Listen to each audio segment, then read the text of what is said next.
Hello students, नमस्कार, राधे राधे। तो देखिए, अपना टॉपिक चल रहा था स्वतंत्र सहमति।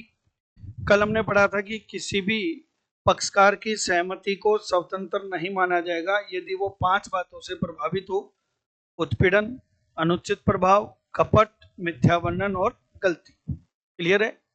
उसमें हमने ये भी पढ़ा था कि यदि सहमति उत्पीड़न से, अनुचित प्रभाव से, कपट से और मिथ्या वर्णन से प्रभावित, अगर इन 4 बातों से प्रभावित है तो अनुबंध होगा व्यर्थनीय, यानी कि वॉइडेबल, अर्थात पीड़ित पक्षकार की इच्छा पर निर्भर है। वो चाहे तो उस अनुबंध को रद्द मान ले, चाहे तो उसको वैध मान ले।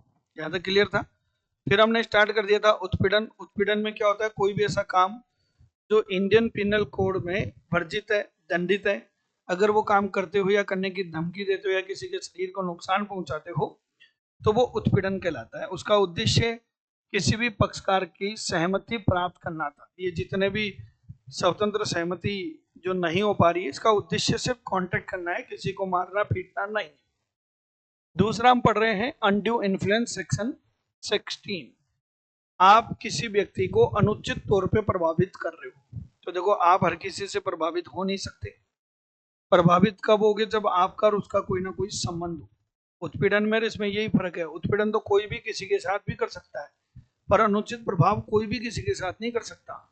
वो तभी हो सकता है जब पक्षकारों के मध्य संबंध हो।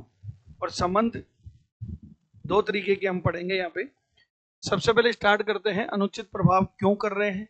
हमारा यहाँ पर एक ही उद्देश्य है कि सामने वाले की सहमति मिल जाए, सामने वाला हाँ कर दे। ये तभी हो सकता है जब पक्षकारों के मध्य संबंध हो, और संबंध इस तरीके के हो कि एक पक्षकार इस पोजीशन में हो कि वो दूसरे पक्षकार की इच्छा को प्रभावित कर सके। जैसे पिता पुत्र, डॉक्टर मरीज, गुरु शिष्य, इनके संबंध ऐसे होते हैं कि एक पक्षकार दूसरे पक्षकार की इच्छा को प्रभावित कर सकता है। तो देखो, केवल मात्र संबंध होने से अपन ये नहीं कह सकते कि अनुचित प्रभाव हो गया। केवल मात्र स्थिति से हम ये नहीं कह सकते कि उसने अनुचित तौर पे प्रभावित किया है। इसमें जरूरी यह है कि वो उस स्थिति का फायदा, अनुचित लाभ लेने के लिए उठाए। तो यहाँ पर किसी तरह का कोई शारीरिक दबाव नहीं है या मानसिक और नैतिक दबाव शामिल है। अनुचित प्रभाव तभी हो सकता है जब पक्षकारों के मध्य संबंध हो। संबंध की हम बात करें तो संबंध के हम 4 टाइप पढ़ेंगे। एक होता है वास्तविक या स्पष्ट अधिसत्ता का संबंध, कि आप रियल में दूसरे के ऊपर कंट्रोल रखते हो, उसको प्रभावित कर सकते हो। एक होता है विश्वास के संबंध, कि जहां आप एक दूसरे के ऊपर विश्वास करते हो तो वो आपकी इच्छा को प्रभावित कर सकता है। एक इसमें आता है कि साहब, अगर कोई व्यक्ति मानसिक तौर पे परेशानी में जा रहा है तो आप उसको प्रभावित कर सकते हो। जैसे जितने भी बाबा हैं, धर्मगुरु हैं, इनके पास दुखी आदमी जाता है और वो उनका फायदा उठाते हैं। तो ये मानसिक परेशानी वाली बात है। एक होता है अचेतन सौदेबाजी। इसमें कानून ये मान लेता है कि सामने वाले की सहमति अनुचित प्रभाव से ली गई होगी, क्योंकि सामने वाला उस टाइम उतना सोचने समझने में सक्षम नहीं था, उसकी पोजीशन ऐसी नहीं थी। इन चारों का थोड़ा डिटेल समझाता हूं। वास्तविक और स्पष्ट अधिसत्ता में आता है मालिक और नौकर, क्योंकि मालिक जैसा बोलेगा नौकर को वैसा काम करना पड़ेगा, वो उसके ऊपर पूरा कंट्रोल रखता है। और एक होता है डॉक्टर और मरीज, क्योंकि डॉक्टर इस पोजीशन में होता है कि वो मरीज को जो बोलेगा उसको मानना पड़ेगा। ये आते हैं रियल और अपरेंट अथॉरिटी में। विश्वास की अगर हम बात करें तो पिता और पुत्र के मध्य, क्लाइंट और आपका जो एडवोकेट है उसके मध्य, पति और पत्नी के मध्य, ऐसे संबंध होते हैं जो विश्वास के संबंध है। पिता अपने पुत्र की इच्छा को प्रभावित कर सकता है क्योंकि पुत्र पिता पे विश्वास करता है। ऐसे ही पति पत्नी के बीच में होता है। जब भी कोई क्वेश्चन आए और उसमें लिखे कि एक विधवा, एक बूढ़ा आदमी, एक बीमार आदमी, ये सब मानसिक परेशानी के मामले आते हैं। अचेतन मन की जो हम बात करेंगे उसमें आता है पर्दानसीन महिला।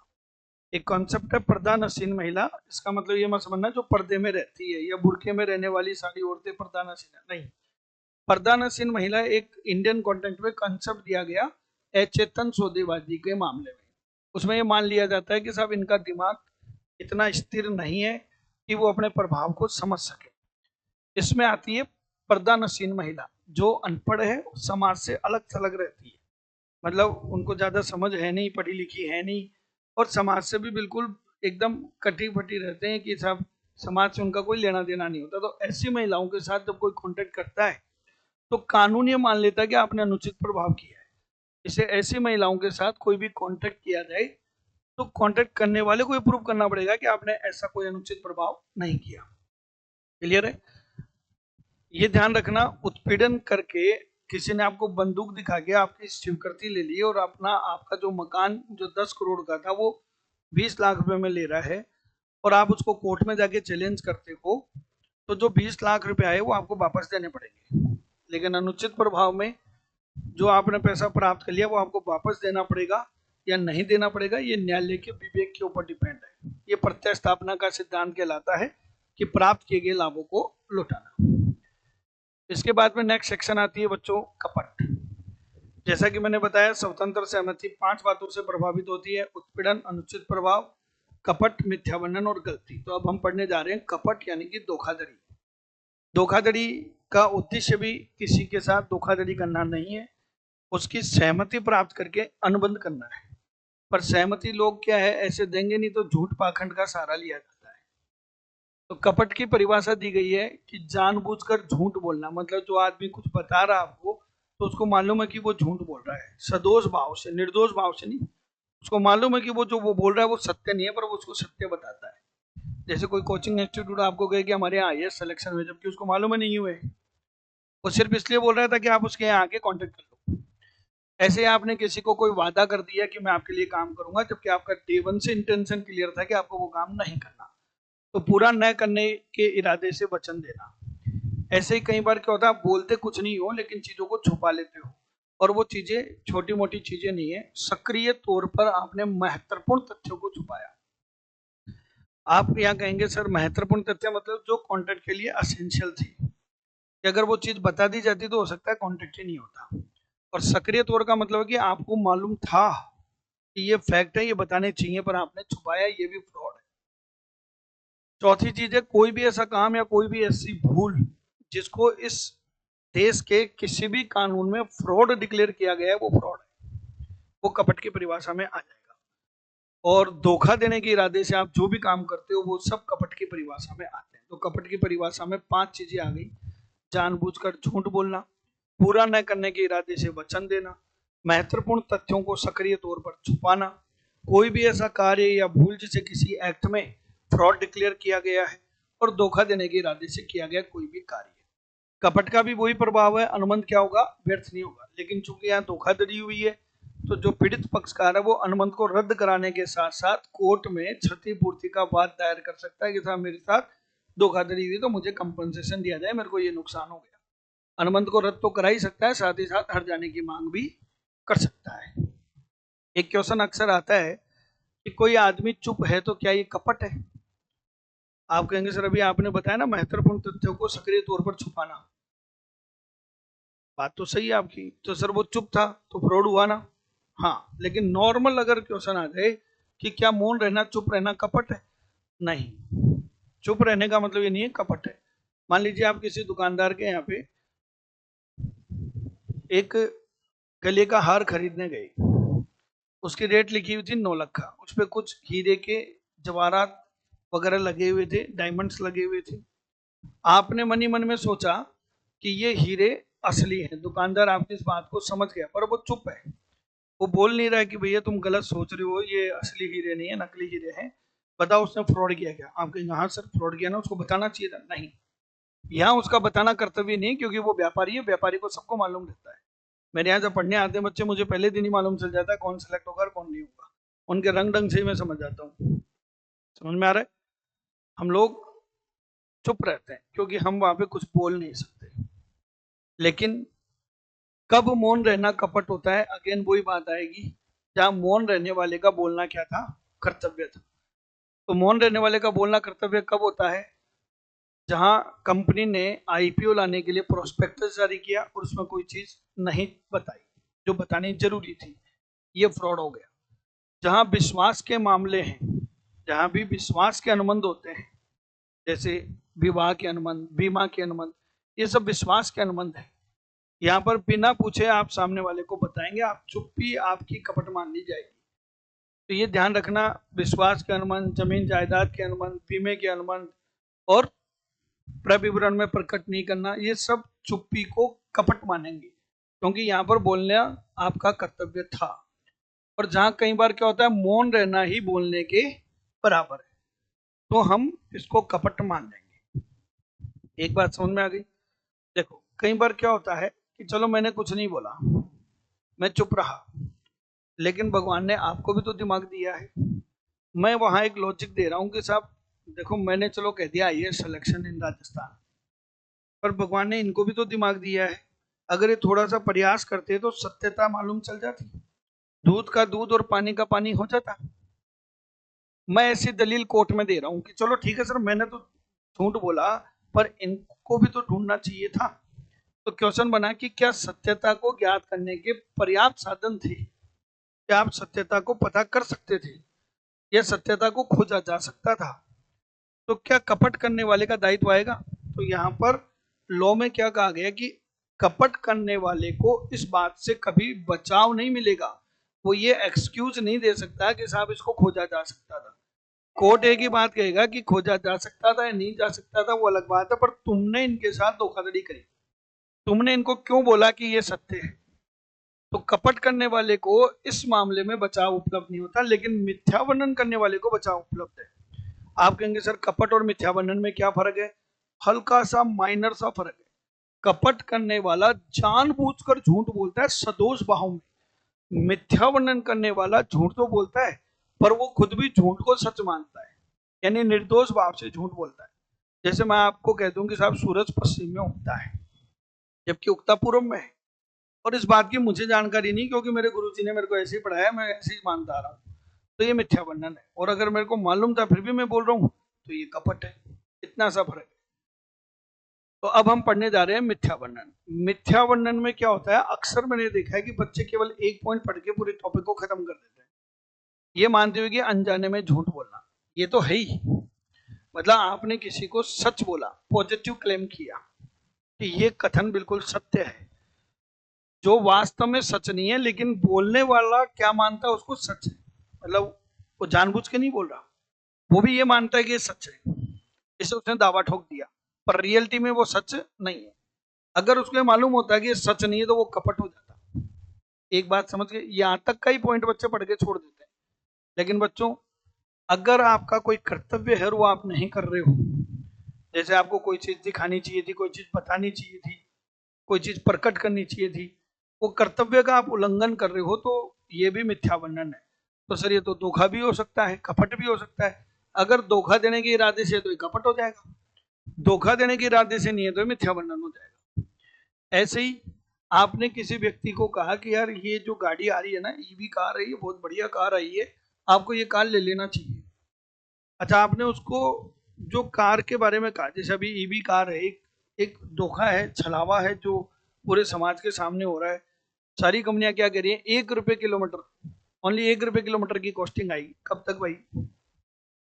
7-8 साल के अंदर आपकी बैटरी खत्म हो जानी है और वो बैटरी की कीमत आएगी 5 लाख रुपए की। अब उसकी कॉस्टिंग निकाल लो आप, 7-8 साल में आप गाड़ी चलाओगे 1 लाख किलोमीटर, 5 लाख की बैटरी रिप्लेस कराओगे, 5 रुपए लग गए, तो 5 और 1 6 रुपए किलोमीटर पड़ गया, बात वही पड़ गई। फायदा क्या हुआ? अब कंपनियां निर्दोष रूप से इस टाइप की गलती कर रही है क्योंकि वो ये मान के चल रही है कि आगे बैटरी चलेगी, नहीं होगा ऐसा कुछ। अगर आप निर्दोष रूप से गलती करने के लिए किसी को प्रेरित करते हो तो ये भी मिथ्या वर्णन है। यहां तक समझ में आ गई बात? तो मिथ्या वर्णन में और कपट में जो बेसिक बेसिक डिफरेंस है वो समझ लो। कपट जो होता है वो सदोष भाव से होता है, मिथ्या वर्णन निर्दोष भाव से होता है। कपट करने वाला जानबूझकर झूठ बोलता है, मिथ्या वर्णन वाला झूठ तो बोलता है पर जानबूझ के नहीं बोलता, वो उसको सच मानता है। कपट करने वाला धोखा देने के इरादे से अपने कर्तव्यों को तोड़ता है, मिथ्या वर्णन करने वाला कर्तव्यों को तोड़ता है लेकिन बिना किसी धोखा देने के इरादे से। इसके बाद में बच्चों नेक्स्ट और आखिरी टॉपिक है इसमें गलती। गलती में तो आपको सिंपल सा एक चार्ट बनाना है कि जो गलती होती है ना, मिस्टेक, वो आपको देखना है किसकी गलती है। सबसे पहले ये देखना है कि गलती किस चीज की है। तो गलती होती है दो में से एक, या तो एक्ट या फैक्ट, या तो कानून की गलती या फैक्ट की गलती। पहले हम बात करते हैं कानून की गलती। जैसे मान लीजिए आप अपने गांव से जयपुर आ गए और बाइक भी लेके आ गए, आपके गांव में हेलमेट पहनते नहीं है, आराम से चलाते थे, यहाँ पे आपने बिना हेलमेट पहने गाड़ी चलाई, पुलिस वाले ने साइड में रोक लिया, चालान बनाने लग गया, आपने हाथ जोड़े, बोले भाई साहब किस बात का चालान बना रहे हो? बोले बेटा तूने बिना हेलमेट के गाड़ी चला रहा है तो यहाँ चालान होगा। बोला हमारे गांव में तो नहीं होता, हमारे यहाँ तो ऐसा कोई कानून नहीं है। तो देखो, कानून को नहीं जानना क्षमा योग्य नहीं है, ये बात आप मान के चलना। अगर आप कानून को नहीं जानते हो तो ये क्षमा योग्य नहीं है। आपको भारतीय कानून की जानकारी होनी चाहिए और ये अनुबंध की वैधता को प्रभावित नहीं करेगा। आप एक साहब कानून की गलती होगी, अनुबंध रद्द कर दो, नहीं होगा। ये अनुबंध वैध होगा, आपके ऊपर बाध्यकारी होगा, और वो जो गलती करी है वो आपको भुगतनी पड़ेगी, वो क्षमा योग्य नहीं है। पर आपसे ये उम्मीद नहीं की जा सकती कि आपको विदेशी कानून की भी जानकारी हो। अगर विदेशी कानून की गलती हो गई तो यह अनुबंध प्रारंभ से क्या मान लिया जाएगा? व्यर्थ। तो एक बात समझ में आ गई कि गलती या तो होगी एक्ट की या फैक्ट की। भारतीय कानून की गलती है तो अनुबंध वैध ही रहेगा, बाध्यकारी प्रभाव रहेगा, जिसने गलती करी है वो भुगतेगा। विदेशी कानून की गलती है तो अनुबंध व्यर्थ है, प्रारंभ से ही व्यर्थ है, अनुबंध ही नहीं बनेगा। फैक्ट की बात करें, तथ्य की, कि सब कोई अनुबंध की विषय वस्तु है, उसके ऊपर आपने कोई गलती करी। जैसे मान लीजिए आपने किसी दुकानदार से 100 बोरे गेहूं खरीदने का सौदा किया। अब दुकानदार ने कहा साहब देखो 100 बोरे गेहूं मेरे पास स्टॉक में नहीं है, इंग्लैंड से आएंगे, तो आप बोलो तो मैं माल मंगवा देता हूँ। उसने कहा मंगवा दो। बोले जहाज रास्ते में ही आ रहा है, आप ऑर्डर बुक कर दो। अब वो जहाज रास्ते में आ रहा है ऐसा दुकानदार मान रहा है और ऐसे ही ग्राहक मान रहा है, पर वो जहाज बीच समुद्र में डूब चुका था जब आपने अनुबंध किया। तो यहाँ पर विषय वस्तु की गलती है, और ये गलती जो है वो दोनों पक्षकारों की तरफ से हो रही है। अगर दोनों पक्षकार गलती पे हैं तो अनुबंध होता है व्यर्थ। पर अगर एक पक्षकार गलती कर रहा है तो सामने वाले की कोई मिस्टेक नहीं है, आपको अनुबंध मानना पड़ेगा। फॉर एग्जाम्पल, जो मैंने अभी थोड़ी देर पहले कहा कि आप सोने का एक गले का हार खरीदने गए जिसपे हीरे जवाहरात लगे हुए थे, आपने मान लिया कि वो असली है जबकि वो नकली थे। बताओ यहाँ पर गलती कौन कर रहा है? दोनों पक्षकार की, एक पक्षकार? एक पक्षकार। तो आपको भुगतना पड़ेगा। आप किसी दुकानदार के यहाँ पे कोई कंप्यूटर खरीदने जा रहे हो, आपने उसको मान लिया कि वो इम्पोर्टेड है, ये आयातित कंप्यूटर है, जबकि वो यहाँ लोकल जयपुर में बना हुआ था। दुकानदार ने तो कहा नहीं कि इम्पोर्टेड है, आपने अपने मन में सोच लिया। एक पक्षीय गलती है, कॉन्ट्रैक्ट पे कोई प्रभाव नहीं पड़ेगा, कॉन्ट्रैक्ट वैध रहेगा, आपको भुगतना पड़ेगा। तो ये इसी के साथ आज आपका एक चैप्टर कंप्लीट हो गया, स्वतंत्र सहमति। कल मैंने आपको धारा 10 कराई थी, चार्जिंग सेक्शन, जो कहती है कि सभी ठहराव अनुबंध होंगे यदि वे उन पक्षकारों की स्वतंत्र सहमति से किए जाए जिनमें अनुबंध करने की क्षमता है। तो दो टॉपिक आपने कंप्लीट कर लिया, अनुबंध करने की क्षमता और स्वतंत्र सहमति। उसी सेक्शन में लिखा हुआ था कि ठहराव अनुबंध तभी होंगे जब वो वैधानिक उद्देश्य और वैधानिक प्रतिफल के लिए हो।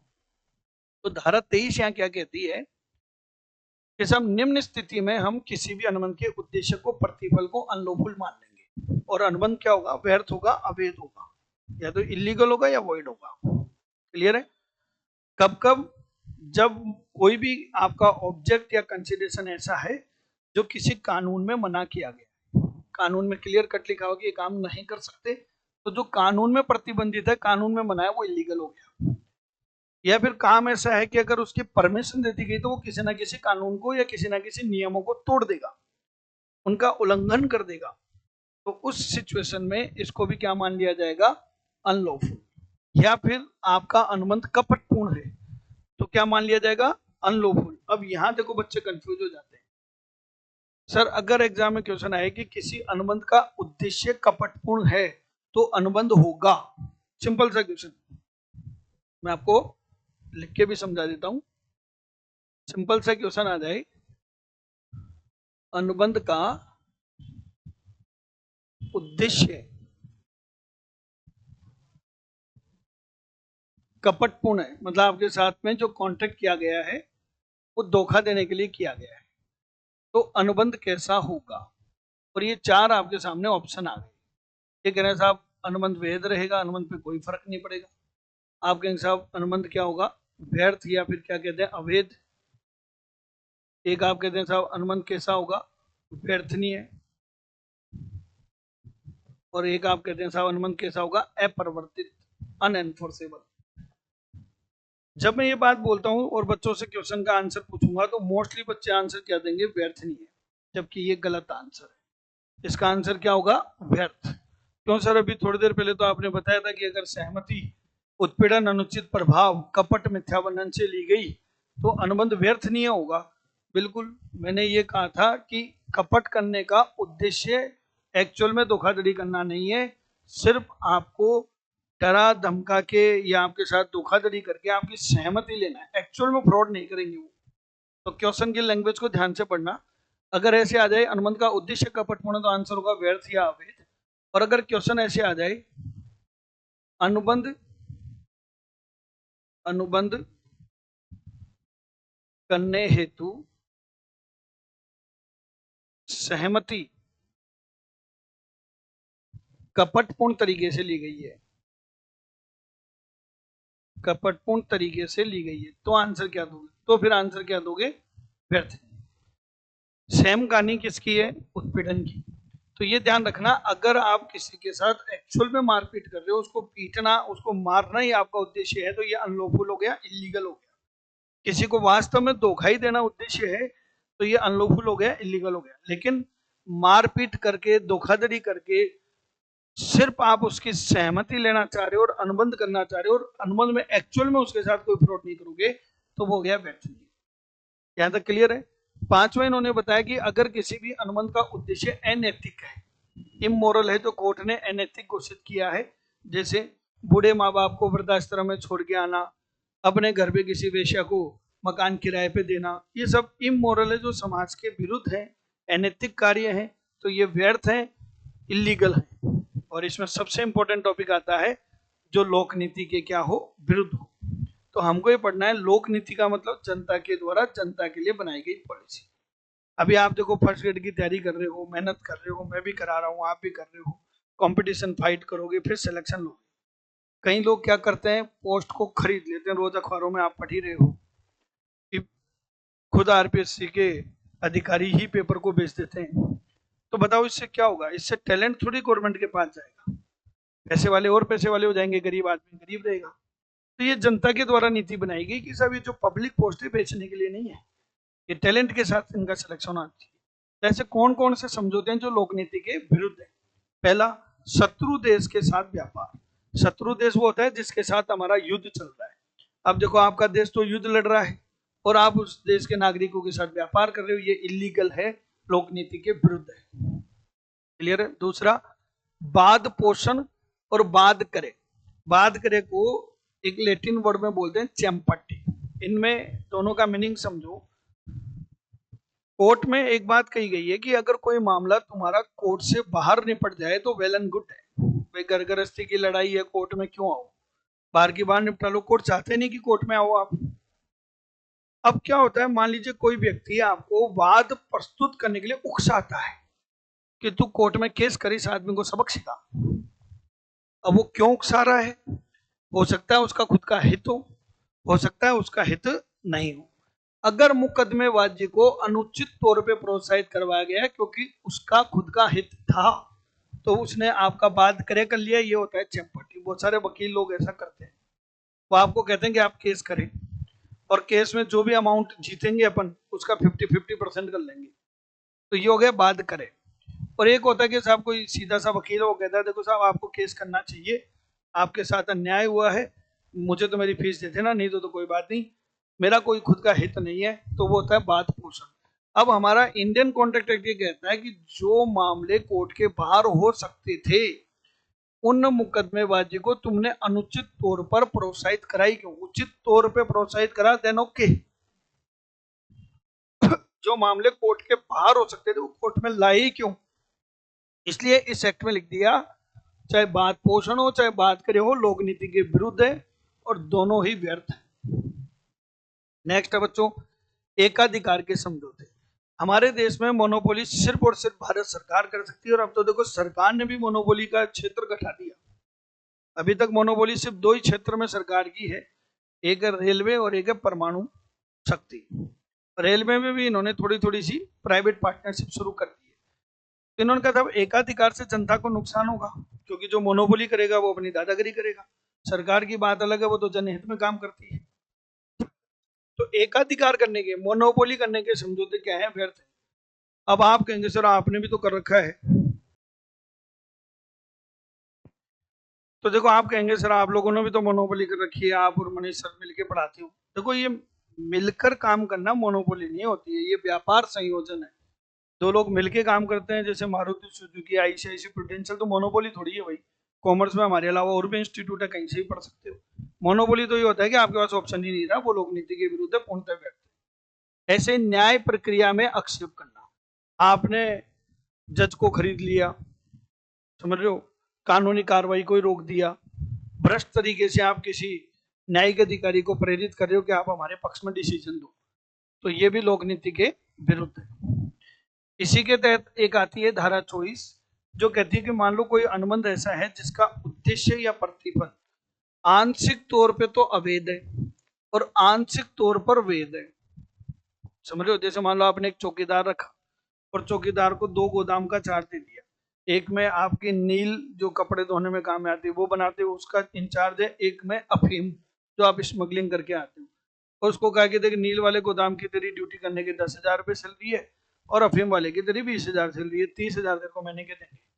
तो देखो यहाँ पर अनुबंध का आंशिक उद्देश्य और प्रतिफल वैध है और आंशिक क्या है, अवैध है।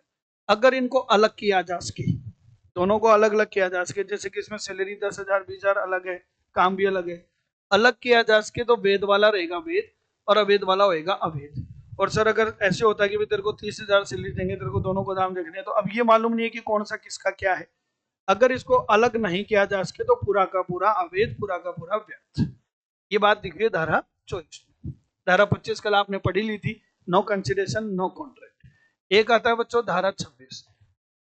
कानून ये कहता है कि हर एक वयस्क व्यक्ति को शादी करने का अधिकार है, चाहे वो किसी भी जाति का हो, किसी भी धर्म का हो।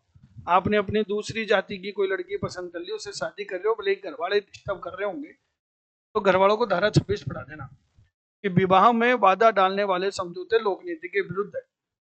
सिर्फ एक आदमी है जिसकी शादी रोकी जा सकती है और वो है अवयस्क, क्योंकि बच्चों को शादी करने की अनुमति नहीं है। ऐसे ही आती है बच्चों एक धारा 27, व्यापार में बाधा डालने वाले समझौते। कानून ये कहता है कि इस देश में सभी को वैध व्यापार करने की अनुमति है। आप जयपुर के हो, आप हरियाणा में जाके व्यापार करो, जम्मू कश्मीर जाके व्यापार करो, व्यापार करने की आपको अनुमति बशर्ते कि वो वैध हो। अगर कोई आपके व्यापार में रुकावट डालता है तो ये लोक नीति के विरुद्ध है, पूर्णतः व्यर्थ है। पर इस नियम के कुछ अपवाद हैं जहां पर व्यापार की बाधा मान्य होती है। जैसे पहला तो आपके साथ ही होगा, आप फर्स्ट ग्रेड सेलेक्ट हो जाओगे तो सरकार आपको 2 साल तक प्रोबेशन पीरियड में डाल देगी, सैलरी भी कम देगी, और कई बार बड़ी बड़ी एमएनसी कंपनियां तो बॉन्ड भरवाती है कि अगर छोड़ के चले गए तो 6 महीने की सैलरी जब्त। और ये लीगल है, क्योंकि सामने वाला देखो ये मान के चलता है कि 2 4 5 महीने तक तो ट्रेनिंग करेगा, सीखेगा, हमको रिजल्ट कहाँ मिले, तो वो एक लॉक इन पीरियड लगा लेता है। तो वो अगर ऐसी कोई शर्त लगा दी जाएगी भाई तू जब तक मेरे यहाँ नौकरी कर रहा है तो मेरे जैसा व्यापार नहीं करेगा, कि भैया तो मेरे यहाँ नौकरी कर ले या व्यापार ही कर ले, तो इसमें कुछ गलत नहीं है, ये वैलिड होगा। ऐसे ही मान लीजिए आपने किसी व्यापार की कोई गुडविल खरीदी, किसी दुकान का नाम बहुत बड़ा था, आपने उस बंदे से उसका नाम खरीद लिया, तो आप उसके नाम से व्यापार करोगे। अब मान लो आपने उसका नाम 5 करोड़ रुपए में खरीदा, जैसे रावत कचौरी है यहाँ जयपुर में बहुत फेमस है, आपने रावत कचौरी का नाम खरीद लिया 5 करोड़ देके, मालूम चला कि उसने बाजू में ही रावत कचौरी के नाम से एक और दुकान खोल ली, तो फिर तो पैसे आपने फालतू ही दिए। तो जो ख्याति को खरीदने वाला है वो ये कहेगा कि साहब इतने टाइम तक, इस सीमा तक आप उसी प्रकार का व्यापार नहीं करोगे तो वैलिड है।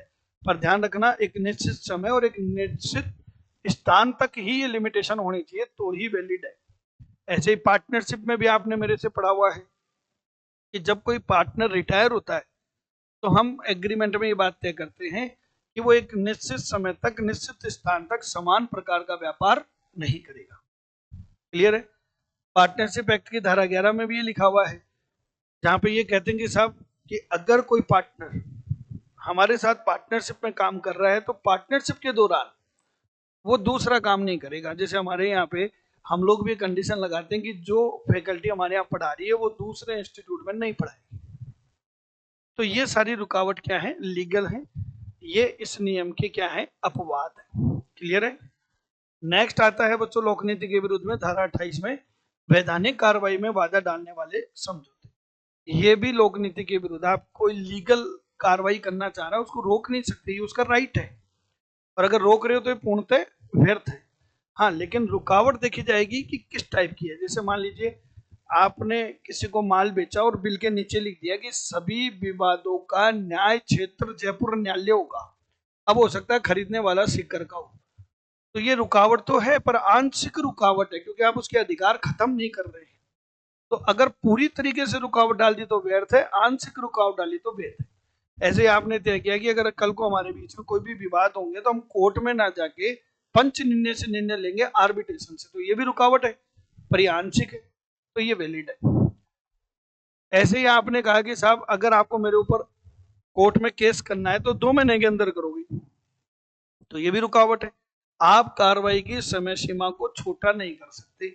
हाँ, अगर एक्ट में लिखा हुआ कि कोई भी केस करेगा तो 2 महीने में करेगा, जैसे कंज्यूमर प्रोटेक्शन एक्ट में आपने पढ़ा कि अगर आपके साथ ठगी हुई है तो आप 2 साल के अंदर केस कर सकते हो, तो एक्ट में लिखा हुआ अगर कार्रवाई के लिए समय सीमा तो वैलिड है, पक्षकारों ने तय कर लिया तो वैलिड है। अब इस नियम का अपवाद मैंने बताया कि अगर आप मामले को आर्बिट्रेटर को सौंपना चाहते हो, मध्यस्थ को कोर्ट में नहीं जाना चाहते तो वैलिड है, लेकिन वह शर्त कि किस में होना चाहिए, लिखित में होना चाहिए। एक है धारा 29 में बच्चों अनिश्चित अर्थ वाले समझौते। कोई भी ऐसा समझौता जिसमें अर्थ ही निश्चित नहीं है। जैसे मेरे पास 2 कार है, मैं किसी व्यक्ति को कहता हूं कि मैं आपको मेरी कार 1 लाख रुपए में बेचूंगा। अब 2 कार है, कौन सी कार बेचोगे, अर्थ ही निश्चित नहीं है, तो अनुबंध पूर्णतः क्या है, व्यर्थ है। अनिश्चित अर्थ वाले समझौते व्यर्थ होते हैं, लेकिन इसका भी अपवाद है। अर्थ निश्चित नहीं है पर निश्चित किया जा सके। जैसे एक्स और वाई के बीच में सौदा हुआ कि भाई मैं आपको ये माल बेच दूंगा, उस रेट में बेचूंगा जो जेड तय करेगा, तो निश्चित किया जा सकता है। जहां निश्चित किया जा सके तो वैध रहेगा, निश्चित हो ही नहीं सके तो व्यर्थ होगा। अब हम पढ़ते हैं धारा 30 बाजी के समझौते। यहाँ मैंने देखा है कई बच्चे मुझे क्वेरी करते रहते हैं कि सर बाजी के समझौते और संयोगिक अनुबंध में हम डिफरेंस नहीं समझ पा रहे। देखो बच्चों, एक ही शब्द में कहूंगा, 2 मिनट में आपको समझ में आ जाएगा। बाजी में क्या लगाई जाती है, शर्त, पर इसको सशर्त समझौता मत बोल देना। सशर्त समझौता तो संयोगिक अनुबंध होता है, बाजी में आप क्या लगा रहे हो, शर्त लगा रहे हो। शर्त हमेशा होती है तो 2 पक्षकारों में हार जीत का मामला होता है, एक हारेगा और एक जीतेगा, और हारने वाला जीतने वाले को, हारने वाला जीतने वाले को, जीतने वाले को मुद्रा या मुद्रा समतुल्य का भुगतान करेगा। ये उनके बीच में सौदा होता है। तो ये बाजी के समझौते हैं और ये पूर्णतः क्या है, व्यर्थ। तो देखो बच्चों, बाजी के समझौते का मतलब होता है शर्त लगाना। जैसे मैं आपको कहूं कि बताओ आज बारिश होगी कि नहीं होगी, आप कह रहे सर नहीं होगी, मैं कह रहा हूं होगी, तो बोले सर लगी शर्त 500 की। अब 500 की शर्त में ध्यान रखना, मैंने कहा साहब बारिश होगी, आपने कहा नहीं होगी, और मान लो बारिश हो गई तो आप मुझे 500 देंगे, और नहीं हुई तो मैं दूंगा आपको। जहां दोनों को देना लेना पड़े, जहां दोनों को लेना देना पड़े, तो ये बाजी का समझौता है। लेकिन अगर मैं ये कहूं कि अगर आप फर्स्ट एड में चुनने गए तो मैं आपको 1 लाख रुपए दूंगा, ठीक है, और नहीं चुने गए तो आप दोगे क्या मेरे को, नहीं सर, तो ये बाजी नहीं है, ये संयोगिक है। ये फर्क है, बस इतना सा फर्क समझ लेना।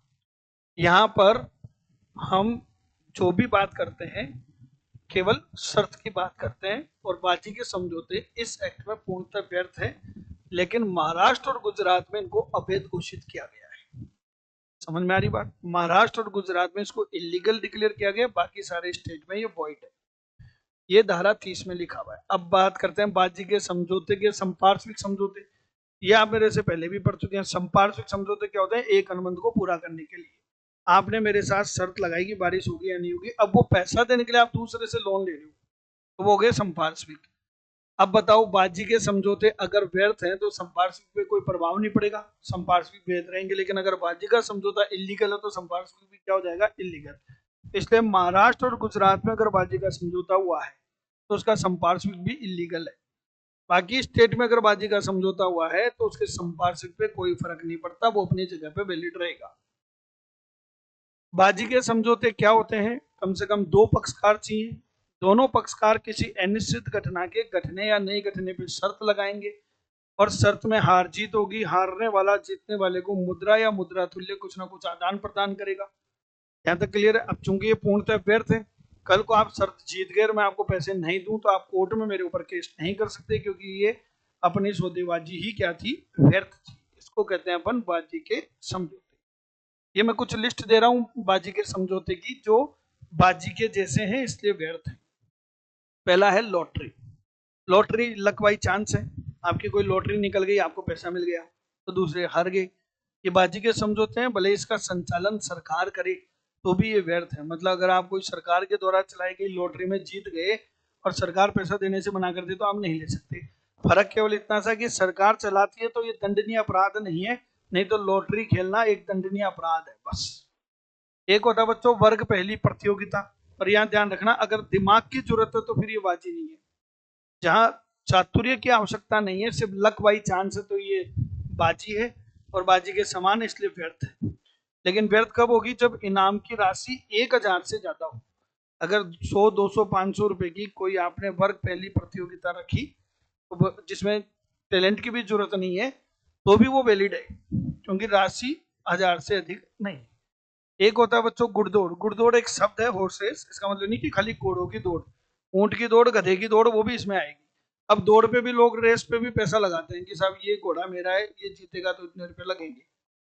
ये वैलिड होगा अगर इनाम की राशि 500 रुपए से ज्यादा है। यहाँ पर ध्यान रखना, 500 रुपए से ज्यादा है तो वैलिड है, और प्रतियोगिता वर्ग पहली 1000 से अधिक हो तो वैलिड है, अदरवाइज नहीं चलेगा। क्लियर है। सट्टेबाजी भेद होती है। बाजी और सट्टेबाजी में लोग कंफ्यूज हो जाते हैं। पहली बात तो आप अपने दिमाग से एक चीज क्लियर कर दो कि जो आप आईपीएल का सट्टा रही जो बोलते हो वो तो इलीगल टर्म है। एक्ट में सट्टेबाजी का मतलब वो नहीं है जो सट्टा बोलते हो आप, वो तो बाजी है। जिसको आप सट्टा बोलते हो वो बाजी है। एक्ट में सट्टेबाजी का मतलब होता है जहां पे वस्तु का आदान प्रदान हो। जैसे शेयर मार्केट में आप शेयर खरीदते हो और बेचते हो, ये सट्टेबाजी है।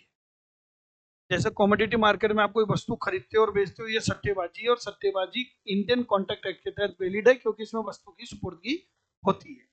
अब मैं इस नियम के कुछ अपवाद बता रहा हूं जो आपको लगेगा कि बाजी के समझौते हैं, लेकिन वो है नहीं, अर्थात वैध होंगे ना कि व्यर्थ। एक होता है चिट फंड।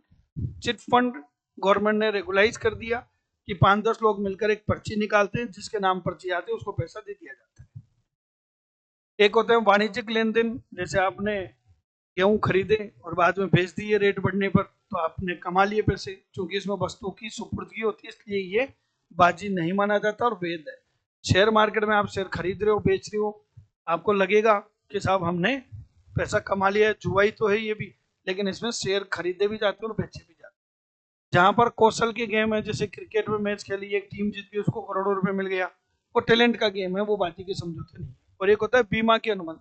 जैसे आपने अपना इंश्योरेंस करा लिया जीवन बीमा 5 करोड़ का, अगर आप मर गए तो घर वालों को पैसे मिलेंगे। अब इसमें हार जीत होगी, अगर टाइम पे मर गए तो घर वालों को पैसे मिलेंगे, टाइम पे नहीं मरे तो नहीं मिलेंगे। तो बीमा का अनुबंध आपको लगेगा बाजी का है, पर वो बाजी का नहीं है, ये सहयोगी का है। तो सर सहयोगिक अनुबंध क्या होते हैं, कंटिजेंट कॉन्ट्रैक्ट क्या होते हैं, धारा 31 से 36 के प्रावधान इसमें दिए गए हैं। किसी भी घटना के गठित होने या नहीं होने पर अगर कोई निर्भर अनुबंध होता है, ये घटना हो भी सकती है और नहीं भी। अगर घटना घटेगी तो हम कांटेक्ट कर लेंगे, नहीं घटेगी तो नहीं करेंगे। जैसे मैंने कहा कि अगर आज बारिश हुई तो मैं आपको पकोड़े खिलाऊंगा। अब यहाँ बारिश पे शर्त नहीं लग रही, अनुबंध हो रहा है पकोड़े का, और पकोड़े खाओगे कि नहीं खाओगे बारिश के होने या नहीं होने पर निर्भर है। इसको कहते हैं सायंगिक अनुबंध। सायंगिक अनुबंध हमेशा वैध होते हैं, इसे सशर्त अनुबंध भी कहते हैं, लेकिन इनका निष्पादन जो है वो डिपेंड करता है संयोग के ऊपर, इसलिए इसका नाम है संयोगी। कि कोई घटना के गठित होने पर वो हो भी सकता है और नहीं भी। घटना इसमें मेन नहीं होती है, मेन पकोड़े का अनुबंध हुआ है, बारिश का नहीं हुआ। और बाजी के समझौते में बारिश पे शर्त लगी थी, तो घटना यहाँ पर अनुबंध की संपार्श्विक है, जबकि बाजी के समझौते में घटना मूल होती है। सायंगिक अनुबंध के नियम क्या है, धारा 32 कह रही है अगर किसी घटना के गठित होने पर कोई निर्भर अनुबंध है तो बताओ वो कब अनुबंध होगा, जब वो घटना घट जाए। कब नहीं होगा, जब वो घटना नहीं घटे, या फिर नहीं घटना उसका तय हो गया कि अब घटेगी भी नहीं। ऐसे ही किसी घटना के गठित नहीं होने पर निर्भर अनुबंध, बताओ ये अनुबंध कब होगा, जब घटना नहीं घटे। ये अनुबंध कब नहीं होगा, जब घटना घट जाए। ऐसे ही किसी जीवित व्यक्ति के आचरण पर निर्भर अनुबंध, जैसे ए की और बी की सगाई हो गई, लेकिन ए ने सी से शादी कर ली बी के शादी करने से पहले ही, तो जीवित व्यक्ति के आचरण पर निर्भर है। ये तब परिवर्तित नहीं होगा अगर जीवित व्यक्ति का आचरण अनुबंध को क्या कर दे, असंभव बना दे। ऐसे निश्चित समय के भीतर गठित घटना के ऊपर निर्भर अनुबंध की साहब 2 महीने के अंदर अगर बारिश आ गई तो मैं पकौड़े खिलाऊंगा, तो अब 2 महीने के अंदर अगर वो घटना घट गई तो पकौड़े खा लोगे, नहीं तो नहीं खाओगे, ये धारा 35 कहती है। और अगर आप कोई अनुबंध करते हो कि साहब अगर आप मेरे लिए आसमान से तारे तोड़ लाओगे तो मैं आपको 5 लाख रुपए दूंगा, तारे टूटने नहीं क्योंकि असंभव घटना है, तो ये अनुबंध कभी होगा नहीं, इसलिए ये प्रारंभ से क्या होता है, व्यर्थ होता है। तो इसी के साथ बच्चों आपका सहयोगिक अनुबंध और ये पूरा टॉपिक मैंने आपको कंप्लीट करा दिया। यहाँ तक के जो टॉपिक हैं वो एग्जाम में ज्यादा आते हैं, अब जो हम पढ़ रहे हैं ये थोड़े एग्जाम में कम पूछे जाते हैं, इसलिए थोड़ा सा इसको फास्ट स्पीड में ले रहा हूँ। अनुबंधों का निष्पादन, देखो अगर आपने कोई कॉन्ट्रैक्ट किया है तो आपको उसको परफॉर्म करना पड़ेगा। परफॉर्म कौन करेगा, दोनों पक्षकार। जैसे आप मेरे यहाँ पढ़ रहे हैं तो आपको फीस देनी है, मुझे कोर्स कराना है। जब सभी पक्षकार अपने अपने दायित्वों का निर्वाह करते हैं तो उसको परफॉर्मेंस कहते हैं। और इसका प्रभाव क्या होगा, जो ही सबके दायित्व पूरे हो गए अनुबंध क्या हो जाएगा, समाप्त हो जाएगा। परफॉर्मेंस या एग्जीक्यूशन 2 टाइप का होता है, वास्तविक निष्पादन और प्रत्याशित निष्पादन। वास्तविक निष्पादन जैसे कि नाम से क्लियर है कि सभी पक्षकारों ने वास्तव में अपने अपने दायित्वों का क्या कर दिया, निष्पादन कर दिया। तो जब सबने अपने अपने दायित्व पूरे कर दिए तो अनुबंध क्या हो जाएगा, समाप्त हो जाएगा। प्रत्याशित निष्पादन में क्या होता है, जैसे एक्स ने वाई को साथ सौदा किया था कि 100 बोरे गेहूं मैं आपको 2 महीने के अंदर दे दूंगा। अब 2 महीने हो गए साहब, एक्स ने वाई को फोन किया कि भाई साहब गेहूं तैयार है, बताओ कहाँ लेकर आने।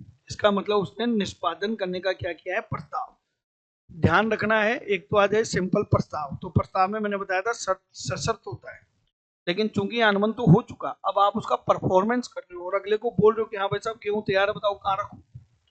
तो निष्पादन का प्रस्ताव हमेशा शर्त रहित होगा, मतलब आपको जो भी शर्तें लगानी थी अनुबंध करते टाइम लगानी थी, अब परफॉर्मेंस करते टाइम थोड़ी लगाओगे। जैसे आपकी सगाई हो गई, शादी हो रही है, तो सगाई होते टाइम में आपका जो भी लेन देन करना था वो तय करना था।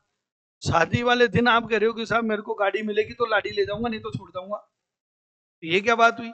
निष्पादन शर्त रहित होगा, उचित समय पर उचित स्थान पर होगा, और अगर वस्तु का मामला है तो सामने वाले को चेक करने का भी मौका देना पड़ेगा। जैसे आप गेहूं लेके चले गए और सामने वाला कह रहा है लाओ जी गेहूं की क्वालिटी चेक करे, वही लाए हो क्या, बोला नहीं हाथ मत लगाना, तो ऐसा नहीं हो सकता। तो प्रत्याशित निष्पादन का मतलब समझ गए, यानी कि ड्यू डेट पर आप सामने वाले को परफॉर्मेंस करने का ऑफर कर रहे हो, और वास्तविक निष्पादन में तो आपने दायित्व पूरे कर दिए, दोनों ने पूरे कर दिए। यहाँ पर आप निष्पादन करने का ऑफर कर रहे हो कि साहब मैं ये काम करने के लिए रेडी हूं, लेकिन सामने वाले ने मना कर दिया कि नहीं भाई साहब अभी जगह नहीं है, 100 बोरे गेहूं मत लाओ। तो इसका प्रभाव क्या होगा, अगर निष्पादन के प्रस्ताव को स्वीकार नहीं किया जाए तो इसका प्रभाव क्या होगा। पहले तो बात करते हैं वचनदाता की कि साहब मैंने 100 बोरे गेहूं देने का वादा किया था, मैं अपना वादा पूरा कर रहा हूं, मैं गेहूं लेकर भी आ रहा हूं और तुम मना कर रहे हो, तो साहब मैं फ्री हो गया और मेरा जो भी नुकसान हो रहा है वो मैं तुमसे लूंगा, क्षतिपूर्ति की मांग करूंगा। या फिर मैं देखूं चलो कोई नहीं, ये कह रहा भाई साहब 5 दिन बाद में दे जाना, तो मैं अनुबंध को जारी भी मान सकता हूं। तो देखो प्रत्याशित निष्पादन में अगर देखा जाए तो सामने वाला नुकसान में है, क्योंकि मेरे पास तो दोनों ऑप्शन आ गए, मैं अपने आप को फ्री मान लूं और अनुबंध को जारी मान लूं। लेकिन वचनग्रहीता जो है उसने पलटी मारी, उसने निष्पादन के प्रस्ताव को स्वीकार नहीं किया, तो वो अपने दायित्व से मुक्त नहीं होगा, उसको क्षतिपूर्ति देनी पड़ेगी, लेकिन उसके अधिकार समाप्त हो गए। वो ये नहीं बोल सकता कि वैसा 5 दिन बाद में दे जाना, ये उसका अधिकार नहीं। अनुबंध का निष्पादन कौन कर सकता है, परफॉर्मेंस कौन करेगा, खुद वचनदाता करे, सर उसका एजेंट कर दे तो कर सकता है, उसके वैधानिक प्रतिनिधि कर दे अगर वो मर जाए तो कर सकता है। निष्पादन स्वयं वचनदाता करेगा, एजेंट भी कर सकता है, लेकिन मामला अगर व्यक्तिगत चातुर्य का तो खुद ही करना पड़ेगा। जैसे आपकी शादी हो रही है और आपका उस दिन मन नहीं है फेरे लेने का, आपने कहा मैं मेरा एजेंट भेज रहा हूँ जी आपके साथ वो फेरे ले लेगा, ऐसे थोड़ी होता है। व्यक्तिगत चातुर्य के मामले में वचनदाता को स्वयं को निष्पादन करना पड़ेगा, अदरवाइज एजेंट कर सकता है।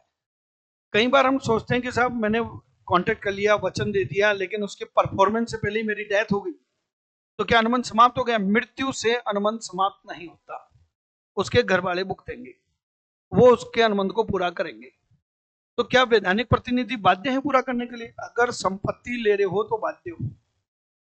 सर संपत्ति आई है 2 करोड़ की, काम करना पड़ा 5 करोड़ का, तो ये ध्यान रखना विरासत में प्राप्त संपत्ति से अधिक आपके कभी दायित्व नहीं हो। सर कोई थर्ड पार्टी भी परफॉर्म कर सकती है क्या? कर सकती है, पर उसके लिए आपको वचन ग्रहीता की परमिशन चाहिए। वचन ग्रहीता अगर हाँ करेगा तो ही थर्ड पार्टी इसको परफॉर्म कर सकती है। अगर वचन ग्रहीता ने एक बार थर्ड पार्टी से परफॉर्मेंस एक्सेप्ट कर ली तो बाद में वो पलटी नहीं मार सकता, क्योंकि वचनदाता उसी दिन मुक्त हो गया। तो ये था कि निष्पादन कौन करे।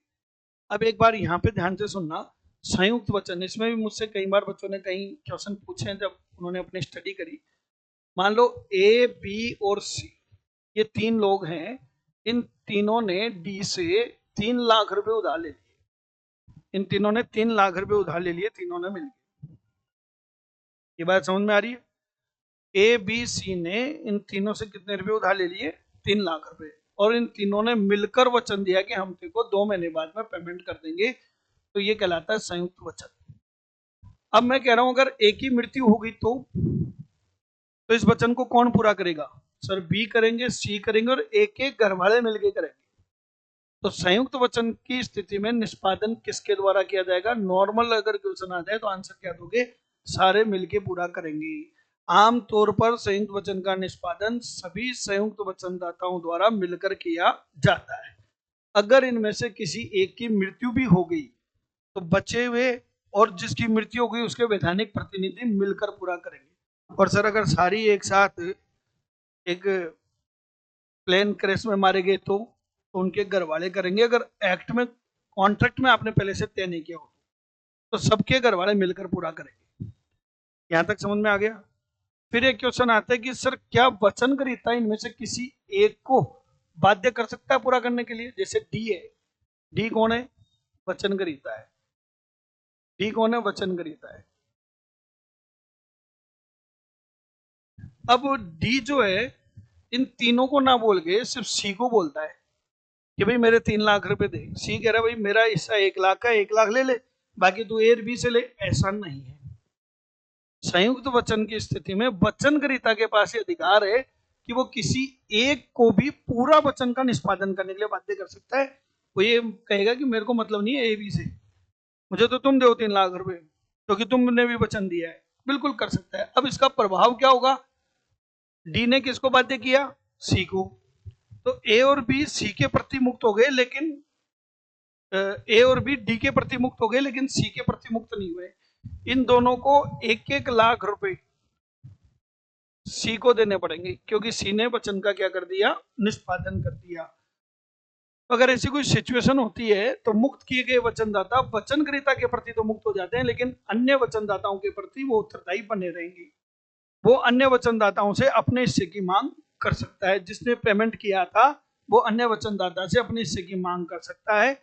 और अगर वो नहीं चुका पाए, सपोज करो यहां पर ए बी सी तीनों ने मिलकर वादा किया था, ए बी सी तीनों ने मिलकर वादा किया था, डी ने पूरा पेमेंट किससे ले लिया? सी से। 3 लाख रुपए का पेमेंट था, एक एक इनसे लेने।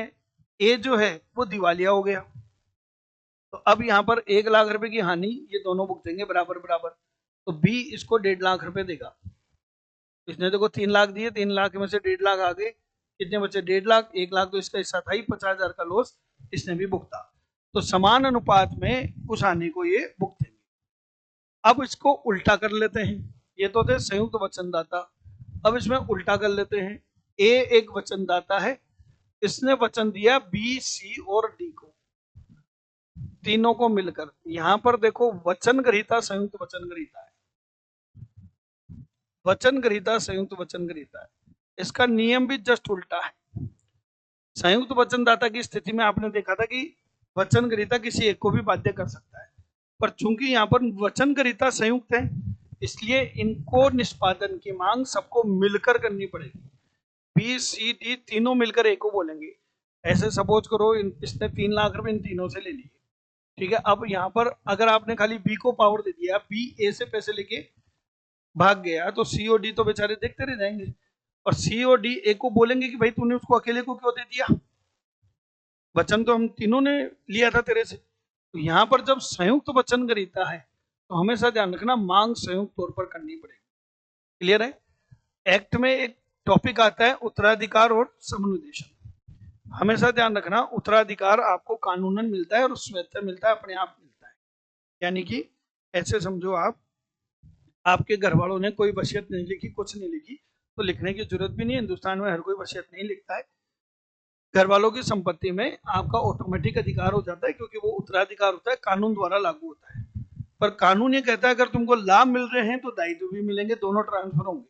तो उत्तराधिकार में लाभ भी मिलते हैं और दायित्व भी मिलते हैं, और कानून के द्वारा लागू होता है। एक होता है बच्चों असाइनमेंट। असाइनमेंट का मतलब होता है पक्षकार।